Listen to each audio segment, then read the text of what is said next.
Es momento de escuchar la opinión de los salvadoreños y encontrar un equilibrio entre la inmediatez y la profundidad.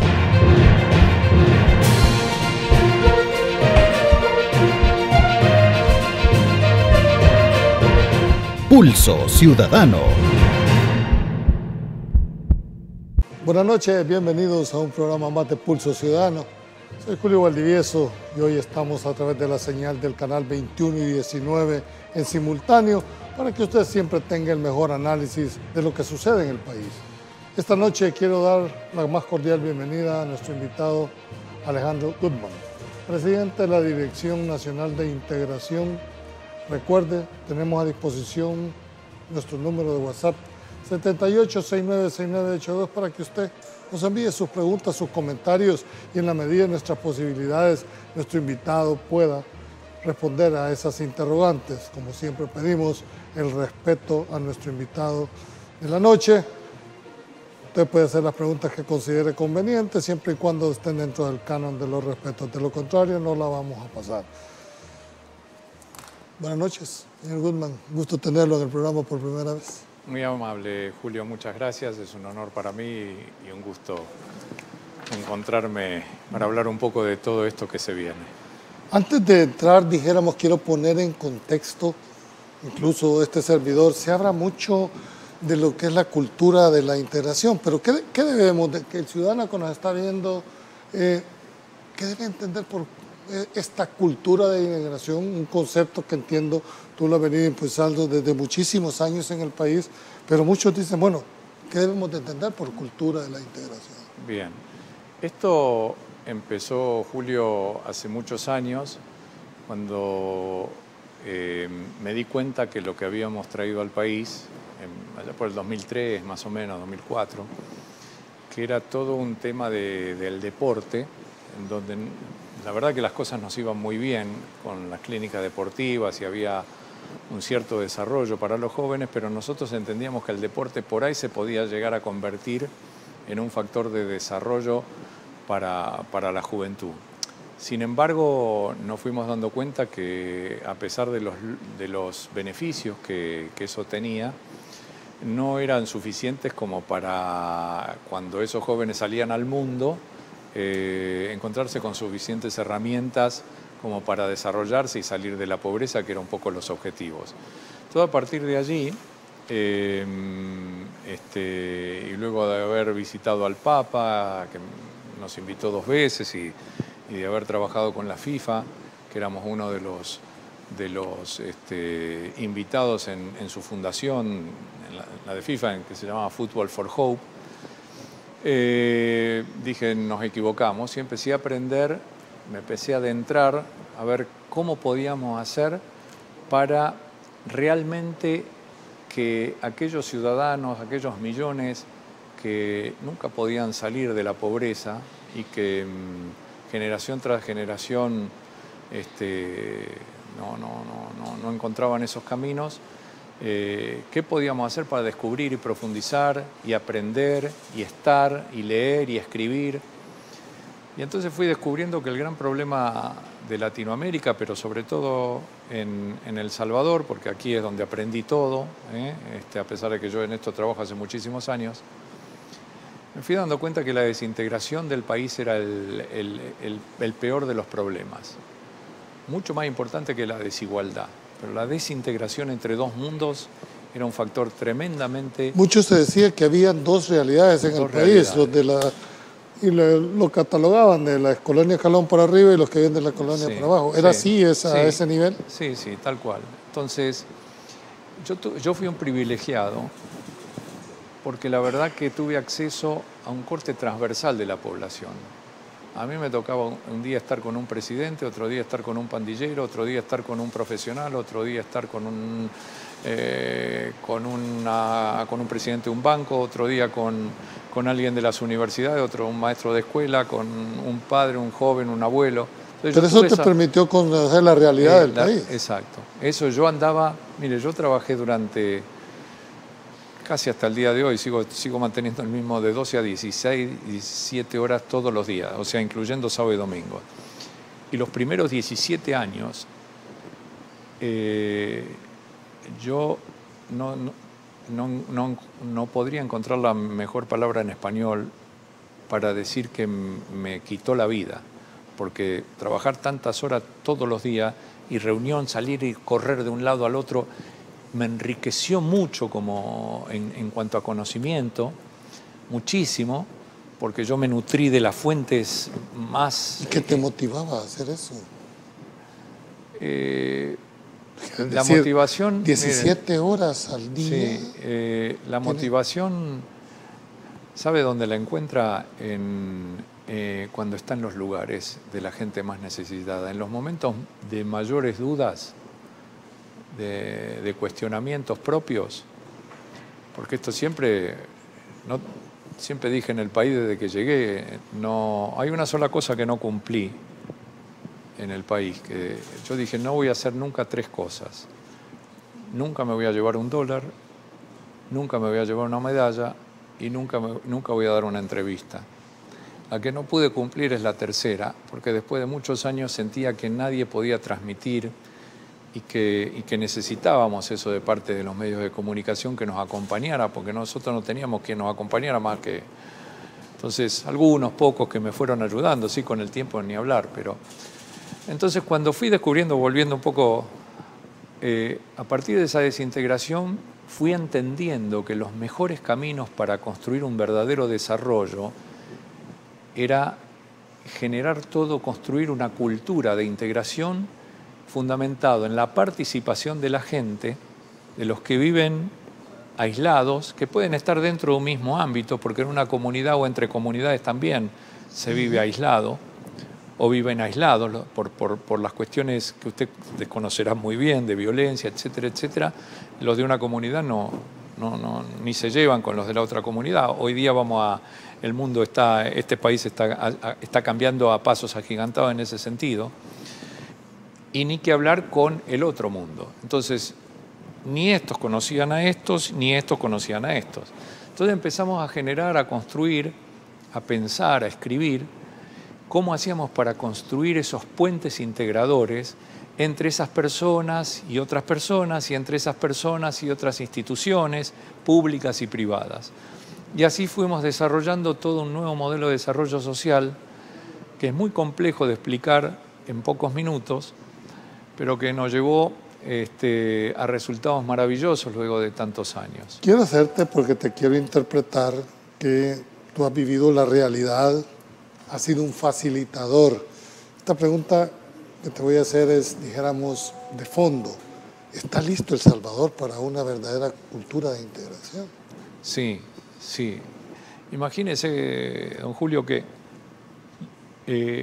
nosotros pudimos construir en situaciones muy adversas, ¿no? Imagínese 20 años durísimos, que para entrar a una comunidad uno tenía que golpear y... Tú vivías esa realidad, sí, has hablado lógico. Con pandilleros, has visto la realidad que hay. 1000 veces.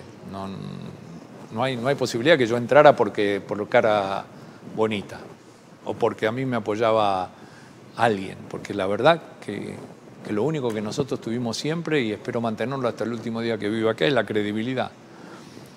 Si nosotros pudimos construir y tantos resultados lograron los mismos salvadoreños, que fueron quienes impulsaron y me dieron fe en creer y creer y creer cada vez más en cada uno de estos proyectos, hasta formar esta cultura de la integración, se imagina hoy que el país vive en cuestiones de comunidades un mundo totalmente distinto. Es absoluta, o sea, hay que vivir y es muy difícil para quienes no han vivido en las comunidades, es fácil percibir, pensar que uno entiende. Ahora, comprender a cabalidad lo que representa para alguien que vive en una comunidad que son millones de salvadoreños, vivir tan distintos y no pendientes de esa violencia, es inimaginable para los que vivimos bien compararlo. Tú viviste dos mundos, dijéramos. Sí. Tú viviste una realidad, y hay que decirlo, donde los pandilleros tenían el poder territorial. Absolutamente.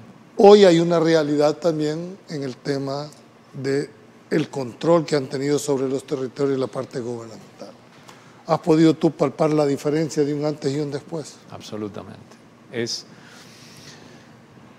Mire, ahora se conocen, empiezan a conocerse de una comunidad a otra, los chicos juegan, la gente piensa en ir a comer afuera, aquel que pudo ahorrar algo, a ir a un lado, a ir al otro, hablar con el vecino más libremente, ir a comprar algo, ir a visitar algún lugar, que los familiares lo visiten a uno. Todo eso, que los abuelos reciban algunas visitas de familiares que no se animaban a venir y los abuelos no se animaban a ir. Alguien nos decía... Los abuelos... mire, nosotros estamos todos los días en las comunidades. Los abuelos, antes a las 6 de la tarde, cuando empezaba a oscurecer, ya se iban, cuando participaban y se animaban. Hoy, si son las 8 de la noche, ningún problema. O sea, es otro... Cualquiera pudiera decir, bueno, ¿es eso el país en que estamos viviendo? A mí me decía mi empleada, yo para ir a ver a mi hermana que vivía en la otra colonia, teníamos que irnos a un centro comercial. Claro. Era cierto a nivel de... No, pero Julio, o sea, es muy difícil explicar en palabras el cambio, cómo hoy está esa comunidad en el sentido de... Hoy es como en muy pocos lugares, mire lo que le voy a decir, yo no había pensado en eso, pero ya tengo que pensarlo así. Mañana tengo una entrevista con una radio muy importante de Argentina, ¿no?, que me pidieron, Radio Mitre. Entonces y seguro me van a hacer alguna pregunta de esa naturaleza. Yo empecé cuando tenía 15, casi 50 años atrás, tengo 63, en Argentina, trabajando con los chicos de las calles. Y trabajé en una Villa 31 que es muy complicada, hasta el día de hoy sigue siendo sumamente complicada. Es muy difícil, es imposible que alguien de afuera quiera entrar. Imposible, no está en la mente, no van, no se animan, muy duro.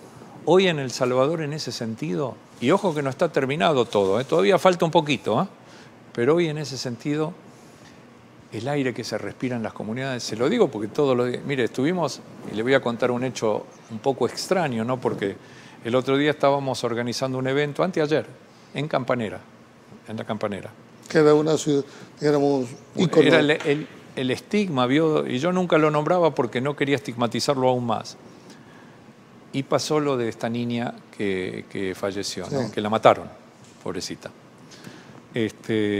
Y nosotros estábamos promoviendo un evento para este día sábado. Ahora no lo vamos a hacer el sábado por una cuestión de toda esta cuestión de investigación y todo. Lugar. Claro, estábamos ahí y nos tuvimos que retirar hasta la semana que viene. Pero no fue por tema de pandilleo, aparentemente, no sé, solo leí las noticias que aparentemente de la familia o algún vecino. No estoy adentrado, así que no tome mis palabras como algo concreto porque no lo sé. Pero todos esos lugares eran... Yo me iba a las 10 de la noche a pelearme solito. Un loco, porque la verdad que hoy que pienso, que pasaron tantos años ya, pero siempre pensaba que me ayudaba, el de arriba me iba a pelear con algunos líderes comunales que no nos dejaban entrar con los médicos. Un día me agarró el hermano de un muchacho pandillero que habían matado y me dijo, usted sabe, don Alejandro, porque para ellos yo era el viejo, ¿no?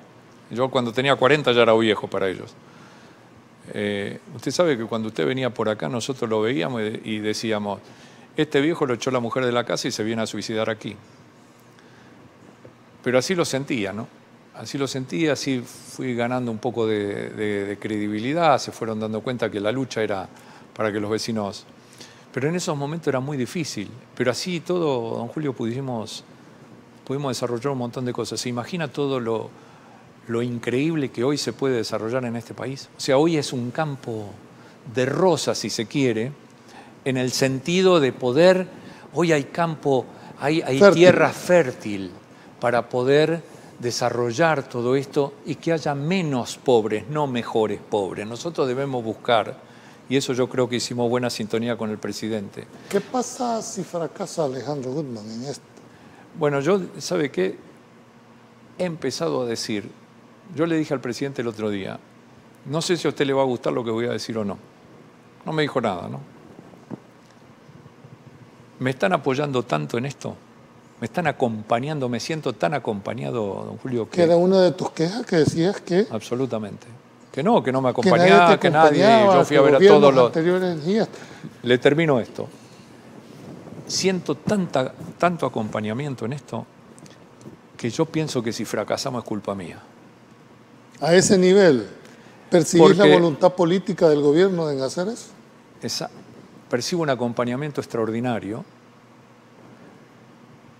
y evidentemente, como yo estoy absolutamente convencido que este modelo de desarrollo ya mostró durante 20 años, solo tenemos que irnos de este lugar a hacerlo política pública, que es muy complicada, que nos lleva, le digo sinceramente, yo estoy durmiendo muy poco,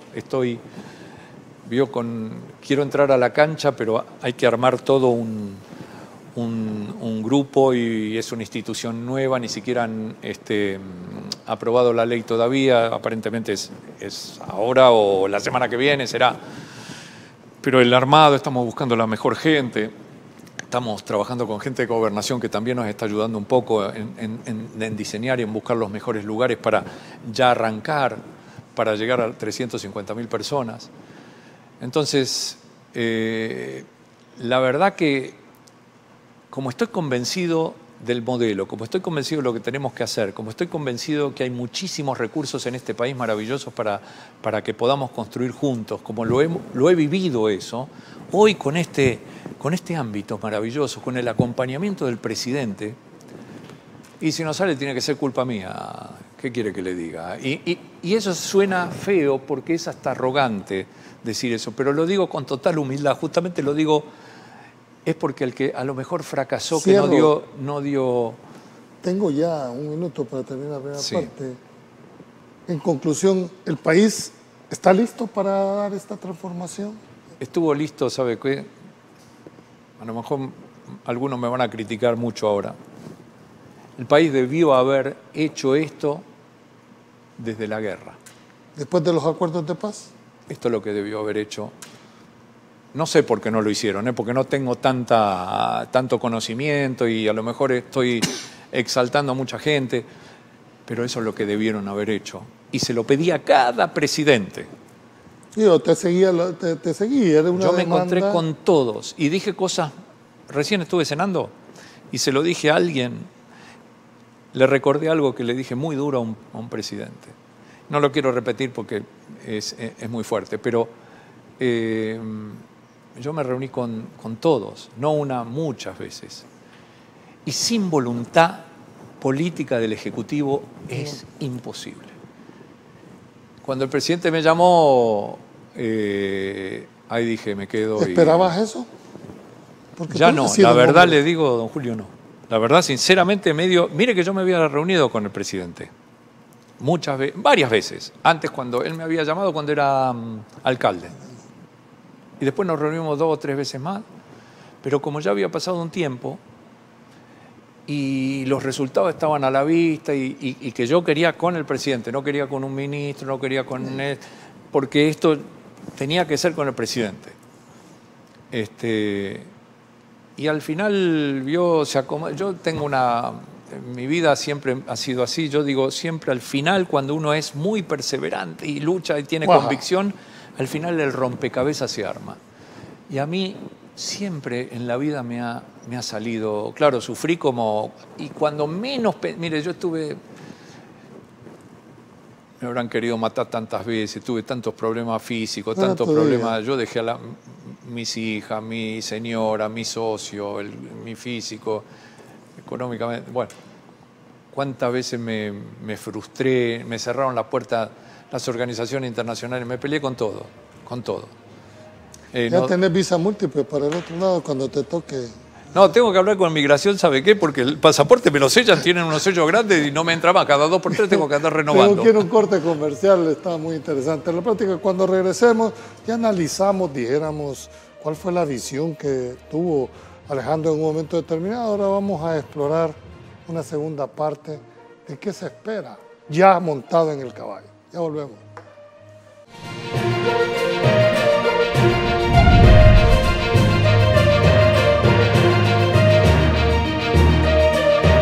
Ya regresamos.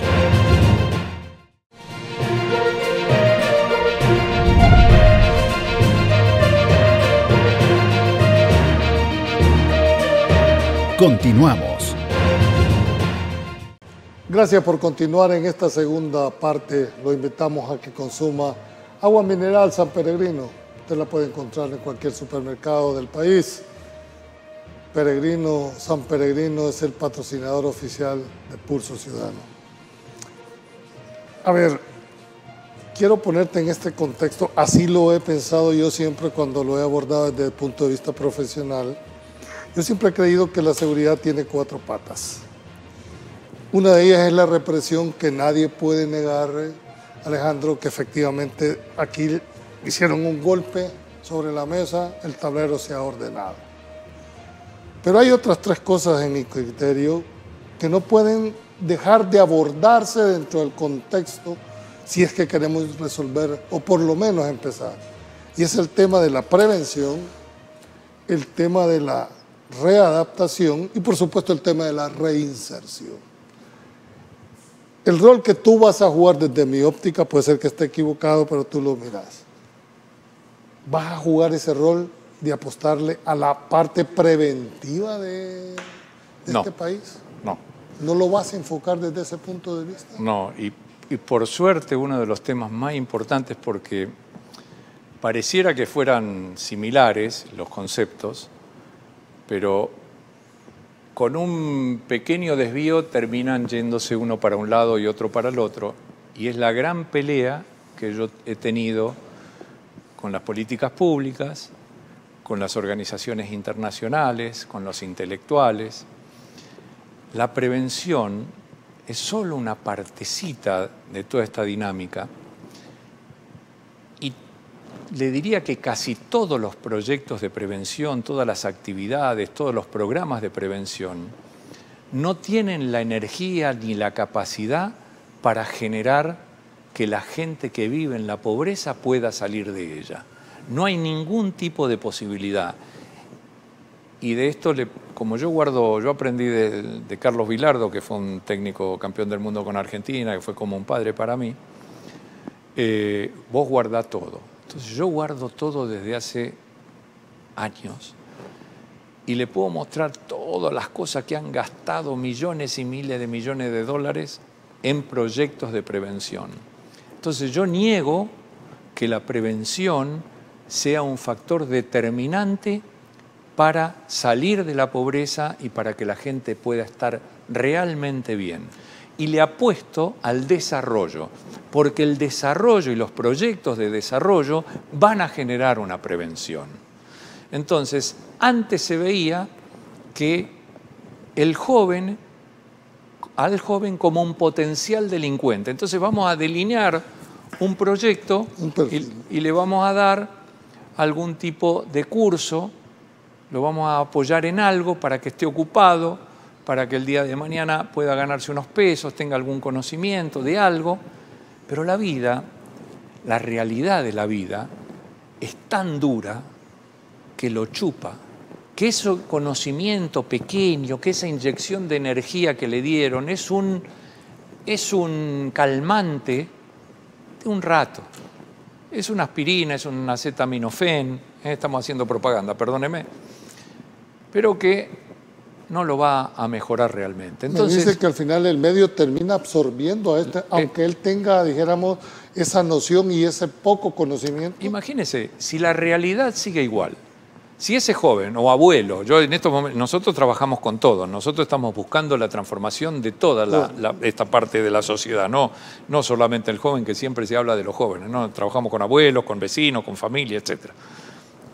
Si ese joven recibe un curso de lo que sea, pero sigue sin tener acceso a la universidad o a estudios terciarios, a buena salud, a estar conectado con el arte, con el entretenimiento, a la comprensión de su realidad, desconectado de su familia, de la escuela, de un trabajo formal.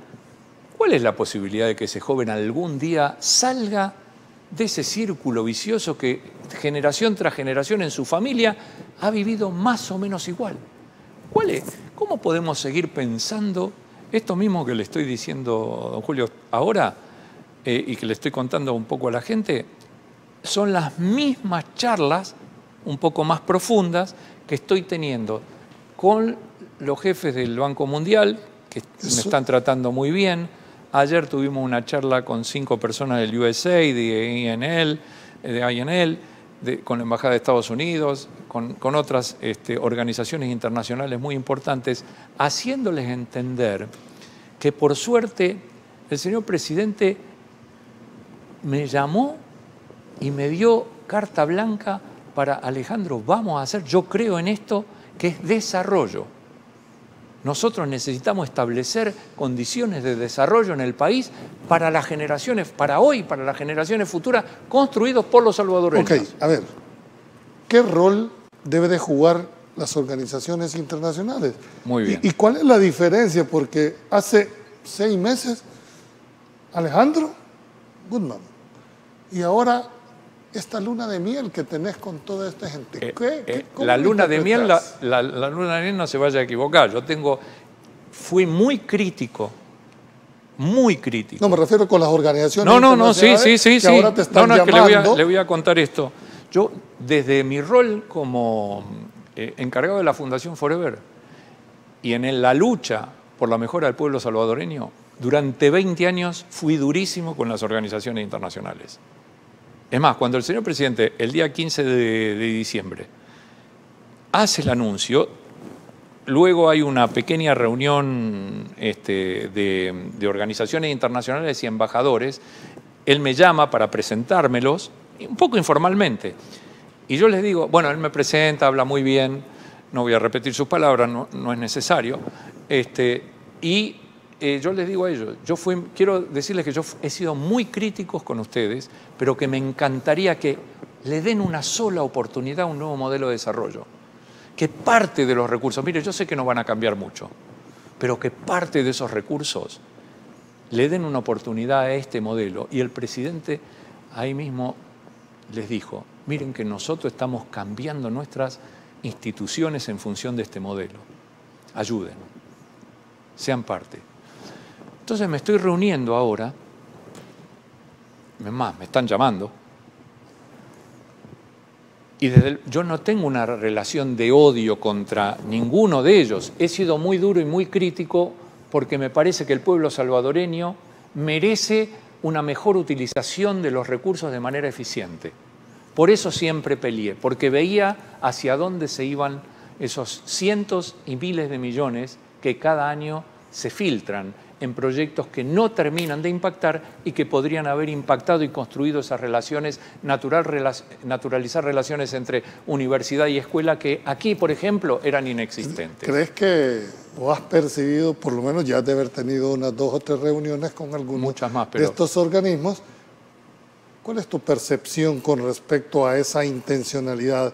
¿Crees que pueden cambiar? ¿Crees que van a mantener o simplemente forma parte de la relación diplomática que hay entre el funcionario? Es una muy buena pregunta y no me animaría a ser contundente porque no quisiera que en 6 meses... Una predisposición. Pero, por ejemplo, ayer fue muy buena la reunión con el USAID, muy buena, contesté y fui muy duro con algunas de las cuestiones de por qué no podíamos seguir ese mismo camino y que debían apostar a esto porque esto da resultados, porque esto tiene efectos multiplicadores, porque este modelo lo que genera son puentes permanentes de desarrollo y no cuestiones aisladas, cambian la realidad y no cambian a Juancito o a Pedrito y todos los demás siguen igual. Y hoy es miércoles, el día lunes, tuve una reunión de 3 horas en las oficinas del Banco Mundial y la señora jefa del Banco Mundial aquí en El Salvador y en Costa Rica, Karin, mandó un tuit. Yo no soy muy bueno con las redes, creo que era un tuit, no sé cómo se... un tuit auspicioso, como dándole un lugar a una narrativa que nunca se le dio. ¿Cuál? Que apostando por el desarrollo, ya dejando la prevención un poquito, ¿vio?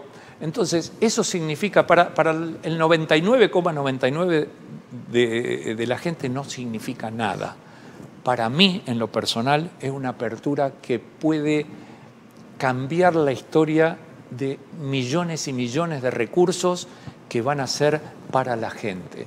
Entonces, para mí, yo sé lo que hoy implica, no pretendo que todos lo entiendan, trato de explicarlo poco a poco, pero tampoco sé que no es una ciencia de la física cuántica, ¿no? Como para no entenderlo. Creo que muchos lo pueden ir comprendiendo. Tiene un valor, desde la narrativa estamos empezando, es muy duro, don Julio, salirse de los moldes que las instituciones han manejado por comodidad muchas veces, por comodidad, y no le llega a la gente para transformarla. Entonces hay muchas cosas que ellos deben cambiar el chip, es muy difícil. ¿Crees que ese paradigma es posible romperlo? Yo sí creo. Ya tengo varias apuestas que todos van en contra. Bueno, lo importante es que tú estás convencido de que vas a liderar este tema. Nadie pensaba que esto se iba a convertir en una política pública. Esa es la pregunta que sigue. Encontramos al presidente que abrazó esto y que tiene esta misma coincidencia. Esto va a subir a una verdadera política pública, no de prevención, sino de desarrollo humano. Así está orientado. Esa es la consigna, y por eso recibo toda esa fuerza, esa voluntad política. Y ahora viene la ley y estamos construyendo cada día desde hace mucho tiempo cómo construir estos puentes, porque hay dos pilares para... El tema de la pobreza es muy largo. Imagínense que he desarrollado un diplomado que he dado en la Universidad Nacional del Salvador por 6 meses hace 1 o 2 años, y lo he dado también en la Universidad Tecnológica de Colombia, en Pereira, un poco más corto. Esto da para mucho, pero en pocas palabras tiene una necesidad imperiosa que la gente participe, que es una de las cosas más difíciles de lograr en cualquier país, que la gente participe y que el Estado genere las mejores condiciones para que se pueda desarrollar. Aquel que no quiera participar hoy, sea joven, abuelo, vecino, familia, escuela, universidad, empresa, medios de comunicación, artistas que van a ser fundamental, el arte, el entretenimiento, los que hoy no se suban no hay problema, los esperamos cuando ellos estén listos. Pero hoy vamos a trabajar y vamos a crear esas condiciones y vamos a tratar de despertar. A ver, la ley, el Estado, su rol es crear esas condiciones a través de la ley, pero el segundo elemento es la sociedad, o las personas a las cuales va orientado esto. ¿Crees que está preparada esta...? Esa es la mejor pregunta que me hizo hasta ahora, la mejor, porque eso es medular. La gente no está acostumbrada, yo podría hablarle mucho, no han salido grandes líderes, hay buenos en algunas comunidades, pero no pululan. ¿Por qué? Porque el líder en las comunidades, y esto habla un poco de la participación, es un ejemplo para demostrarle, el líder ve que los demás no lo acompañan. Encima reciben críticas, algunos dicen, se guarda, vaya a saber por qué está ahí, le dan algo. ¿Qué va a traer? Bueno, entonces se cansa, porque genera cosas y no lo acompañan. Después había violencia. El palabrero iba, le decía, vos tenés que hacer esto, muchas veces estaba condicionado, no podía, no se movía como pez en el agua. Pero logramos que miles y miles de personas participen en los proyectos. Hoy con el acompañamiento del Estado vamos a ver hasta dónde vamos a ver hasta dónde podemos llegar. Y estoy convencido que el pueblo salvadoreño está ávido. Va a haber algunos que obviamente, miren, esto es muy fácil, yo estoy ad honorem. Yo me sigo pagando el pasaje, el hotel, el taxi que me espera, la comida que comí. De hecho, así lo vi, o sea, tu cargo es ad honorem. Pero va a haber alguno que esté del otro lado, algo debe llevar. Hace 20 años, no importa, es parte de todo. Si uno se va a enojar por esas cosas, es un tonto. No puede medir esas cosas. El que se mete a la cocina va a salir. Bueno, va a haber gente que no va a creer. Cuando nosotros arrancamos, don Julio, mire, el domingo, lo invito, no sé, yo sé que estará con la familia, pero yo lo invito, que venga a nuestra casa de integración, por ejemplo. Yo sigo funcionando como fundación hasta cuando aparezca la ley, vamos a dar... ¿Te obliga a retirarte de la fundación? Sí, me obliga, por ley? Me obliga. Bueno, por ley no puedo... conozco la ley, pero ¿te obliga a eso? ¿Es excluyente? Sí, es excluyente si recibo fondos públicos. ¿Me entiende? Yo quería dejar la fundación así de chiquitita, con 1, 2, 3 empleados, por un organismo que cree que nunca salió a la luz, que es el CEPIN, que es el Centro de Estudios de Integración Nacional. Mi abogado, el abogado de la fundación, que es una gran persona, René Navas, me dice, mira Alejandro, que si el día que el presidente que juramentes como director, tenemos que dejar de recibir $1, o sea, se acabó. Y eso vamos a hacerlo. No hay problema. Yo siempre quise que la fundación desapareciera o quedara en un estado minúsculo, porque ninguna fundación puede hacer el cambio que el país necesita. Entonces yo estaba enfocado en convertir esto en política pública, no en una fundación. Pudimos tener mucho más dinero. A ver, espérate que te diga. Hago la paréntesis. ¿No crees que debería ser al revés, de que fortaleciera? ¿Qué va a pasar cuando Alejandro Guzmán ya no esté? No, terrenalmente hablando. ¿Quién va a continuar con ese proyecto? Lo mejor que puede pasar es que Alejandro Guzmán no esté. Don Julio, lo mejor que puede pasar, que esto sea política. Está el presidente y el presidente sabrá y nos va a apoyar para que esto esté construido, para que sea un verdadero desarrollo nacional. Yo soy un poco, y se lo pido que me entiendan, no quiero ocupar ese rol, pero la verdad, un poco el que creó este modelo de desarrollo, con los salvadoreños. Mire que esto no es teoría, esto es lo que se ve todos los días y lo que aprendí y lo que deduje, etcétera, etcétera. Porque nos cerraron las puertas de todos lados, donde los chicos no querían estudiar, donde los padres no ayudaban a que los chicos estudiaran, los maestros no cerraban, los directores no querían, etcétera, etcétera. Por ejemplo, y hoy hay miles que se han graduado, son médicos, abogados, antropólogos, sociólogos, psicólogos, arquitectos, ingenieros, enfermeros, administradores de empresas, matemáticos, físicos, etcétera, etcétera. El domingo nos vamos a encontrar, no sé cuántos irán, 500, 600, 700, no sé, más o menos. Vamos a hacer una pequeña reunión que vienen de distintas universidades del país. Todos esos chicos no eran los de 10, eran los normalitos, los que pasaban con 7, pero que cumplían un proceso formativo que los preparaba para ingresar en la universidad. Entonces, si después de tantos años nosotros pudimos cumplir, me pasé 6 meses sin pagarle a las universidades, para muchos, yo fui lo peor, porque era un deudor. ¿Para qué te hicimos así? Te dimos bolilla y después no nos pudiste pagar, y después pudimos pagar y fuimos, bueno, y algunos sí nos apoyaron, muchos rectores de la pedagógica, de la UMA, etcétera, etcétera, de las 14 universidades. Un corte comercial, se me fue la plática, ha estado muy interesante. En esta última parte quiero ver qué espera Alejandro Guzmán. ¿Esa política pública va a tener sus frutos? No sé. Veremos qué nos dice al regresar.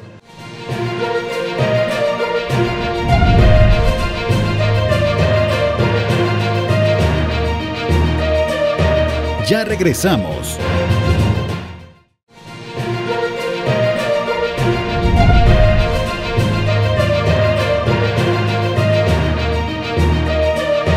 Continuamos. Gracias por continuar. Ya tenemos bastante participación ciudadana. Nos dicen los salvadoreños que hemos sido beneficiados con el programa de Alejandro. Reconocemos su excelente labor con los jóvenes.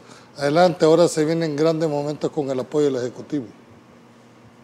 Bueno, es una de las percepciones que tiene la ciudadanía. Quiero ya en esta parte, porque quiero aprovecharte.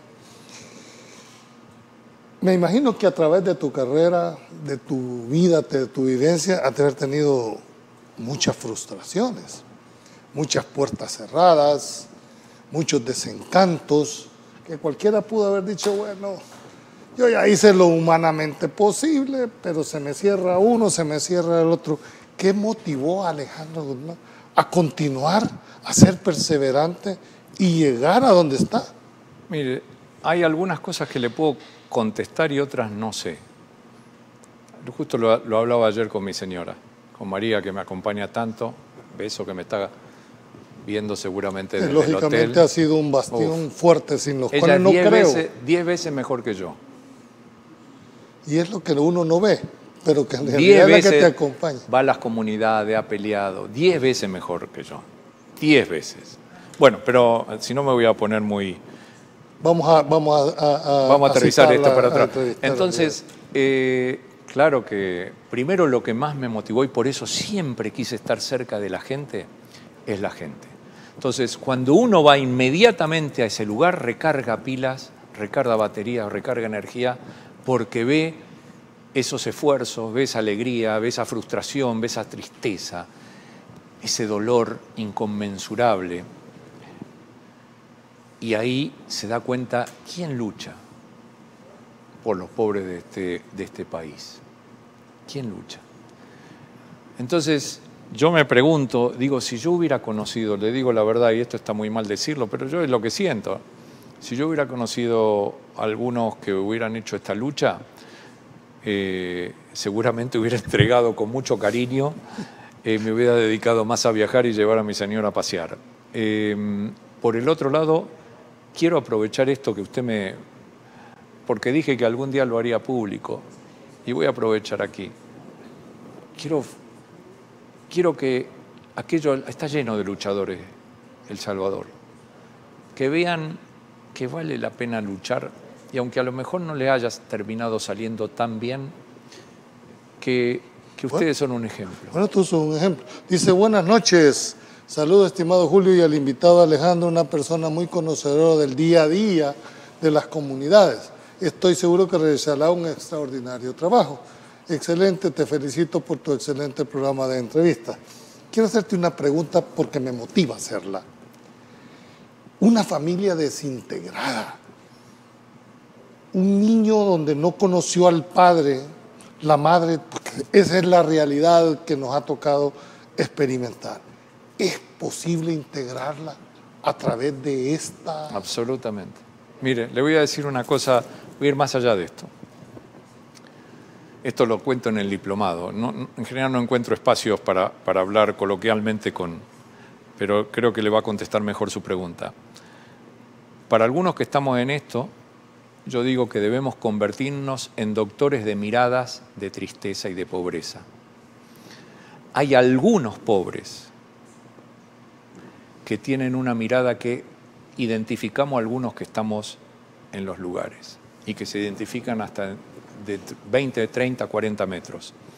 Esos algunos no son muchos ni todos, son los más difíciles de sacarlos de esa desesperanza, porque no creen ni ellos mismos ni en que alguien los pueda sacar de esa historia que pasaron sus abuelitos, sus padres, etc. Entonces no hay manera que usted pueda en esos minutos, fue por algo que le prometieron que iba a ver y le convenía ir.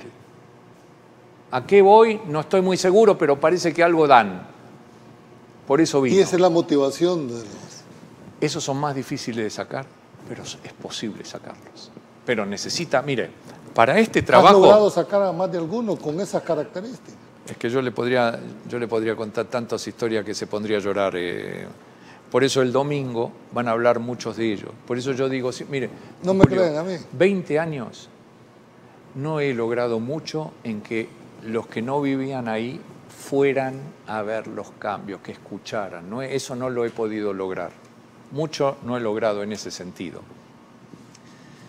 Yo puedo hablar 100 años, 10 horas, y quisiera que pensaran, bueno, no le creo, vamos a ver si hay realidad, vamos a hablar con la gente. Yo no tiro alfombra roja, no. Vayan, pregunten, escuchen, que la gente les cuente sus cambios.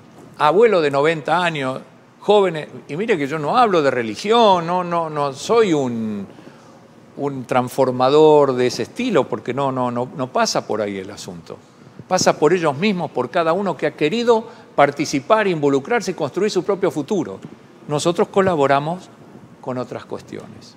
Los ambientes donde crecen son violentos, no tienen acceso a la educación, son maltratados verbalmente, psicológica, físicamente, mal alimentados, crecen en ambientes de odio, culpando a la sociedad en todas sus dificultades. Admirable la entrega del señor Goodman para los jóvenes y niños de nuestro país. Pero esa es una realidad, Alejandro.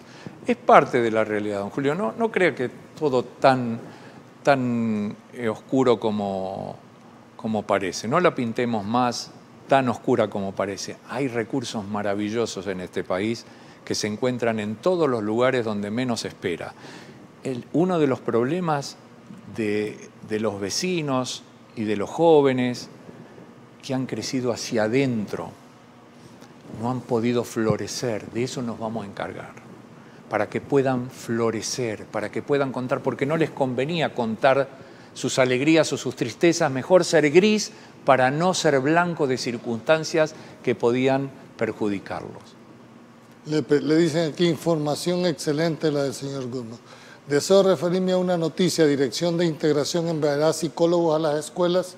Será conveniente que dentro de estos programas de desarrollo también participen trabajadores sociales, pues es una disciplina de la ciencia social que tiene que ver con el contexto y la dinámica familiar. Excelente. Yo tengo un conocimiento bastante adentrado de la necesidad, yo creo humildemente conocer la necesidad del pueblo salvadoreño. Y hay una necesidad imperiosa de psicólogos en las escuelas, por ejemplo. No sé si voy a lograrlo, porque la verdad que eso no lo sé, de poner a un psicólogo en cada escuela. Pero le juro que voy a trabajar por eso y que en cada uno de los lugares seguro lo vamos a lograr. Yo no tengo la ley, no sé cuál va a ser la estructura. ¿Crees, me imagino que tú la debes de conocer, crees que ese instrumento te va a permitir, primero, establecer una verdadera política pública y segundo, te da todos los instrumentos para alcanzar ese objetivo? Sí, yo creo que... Y la ley es el acompañamiento. Nosotros necesitamos de los medios de comunicación, mire, por ejemplo, de los medios de comunicación, de las empresas. Las empresas pueden hacer un trabajo extraordinario, lo venimos haciendo, lo vienen haciendo, con nosotros nos vienen acompañando bancos, hoteles, etcétera, etcétera. En la formación educativa de los jóvenes son fundamentales. Uno de los trabajos de los cursos de capacitación es en las empresas. Ya te me adelantaste porque te iba a preguntar qué rol debe jugar la empresa privada fundamental en este proyecto. La empresa privada, le digo, las organizaciones internacionales, las universidades, las escuelas, las comunidades, los abuelos, los artistas. Los artistas, tremendo. Acuérdese lo que le digo. Va a haber todo lo que vamos a hacer en cuestiones que ya venimos haciendo hace un año, que vienen llegando a los museos, a los teatros, a los conciertos, a los cines. 10.000, solo lo hicimos esto con fundación, ¿no? Con un recursito. 10.000 jóvenes y abuelos que nunca habían, de zonas rurales y urbanas, que nunca habían ido a estos eventos. Nosotros necesitamos naturalizar la relación. No debe haber un solo joven, un abuelo, un vecino que no conozca una universidad, una empresa, un museo, un teatro. Y esto lo tenemos que naturalizar, estas relaciones entre las instituciones y en la educación, Termino etcétera, con etcétera. esta pregunta, lamentablemente el teléfono. Todo lo que hemos ¿Pero hablado... cuánto dura esto? ¿Media hora o una hora? No, una hora. Ya pasamos una hora. Ya. ¿Cómo? Quiero preguntarte esto, todo lo que hemos hablado esta noche, todos esos anhelos, toda esa proyección que tú tenés, no va a ser posible si no hay una verdadera voluntad política del presidente de la República de impulsar. Y digo de él porque si él está convencido de esto, lo demás va a fluir por su propia naturaleza. ¿Tú lo has percibido de que el presidente tiene esa voluntad política de apostarle al desarrollo? Absolutamente. Lo que menos me preocupa es la voluntad política, ya me la demostró. Y nos va a acompañar, obviamente. Ahora necesitamos que esas organizaciones internacionales le den espacio, que esas empresas quieran participar, que esas universidades nos acompañen, que esas escuelas, esos maestros y esos jóvenes quieran participar, que los abuelos, que las comunidades. Hoy es que los medios, es necesario, don Julio, que aquí, en todos estos programas tan importantes, se escuche la voz de un abuelo, de un maestro, de un director, para que le cuente cómo vive, cómo son sus frustraciones. Vaya, qué logró. señor productor, ahí tenemos una muy buena recomendación. El último tuit me gustaría ponerlo porque es un reconocimiento a don Alejandro. Le dan las gracias por haber formado a una persona que puede dar fe, dijéramos, de todo lo que esta noche se ha hablado. Alejandro, de verdad que muy pocas entrevistas me gustan. Más que entrevista, considero una charla Una charla. de una persona que ha demostrado su entrega al país. Quizás no podemos dimensionar los alcances que va a tener, pero créeme que te deseamos todo lo mejor. Muchas gracias, Julio. Y este programa, este canal, la familia, el presidente de esto, tiene toda esa voluntad de apoyar y de hecho esta apertura para este programa. Le agradezco mucho de corazón. Muchas Buenas gracias. noches. Ha sido un placer. A usted, amigo televidente, muchísimas gracias por permitirnos entrar hasta la intimidad de su hogar y lo que nosotros siempre cerramos con el eslogan. Nosotros planteamos los hechos con los actores, con los protagonistas. Sus conclusiones, esas las saca usted en la intimidad de su hogar. Pasen buenas noches, que Dios los bendiga. Nos vemos mañana en otro programa más de Pulso Ciudadano. Esto fue Pulso Ciudadano, el programa donde las opiniones de los salvadoreños son escuchadas. Los esperamos en la próxima emisión.